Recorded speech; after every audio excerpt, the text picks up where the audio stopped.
আজকে সকালের আপডেট মেসেঞ্জারে জানতে চেয়েছিলেন, সকালের আপডেটটা দেওয়ার জন্য রামরাগ্রাম গার্লস স্কুল রোডের এই হচ্ছে সকালের আপডেট। পানি সম্পূর্ণরূপে রাস্তা থেকে নেমে গেছে।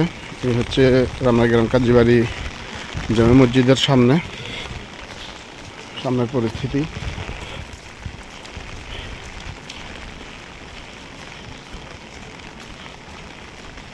পানি ইনশাল্লাহ রাস্তাতে নাই, সম্পূর্ণ রাস্তা থেকে পানি নেমে গেছে।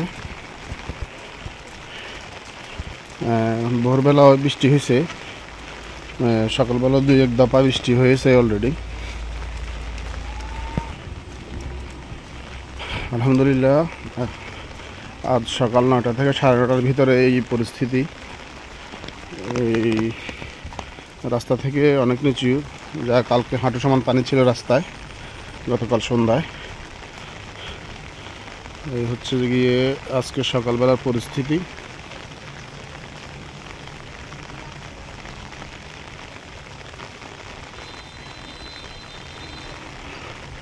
এখনো গুড়ি গুড়ি বৃষ্টি হচ্ছে।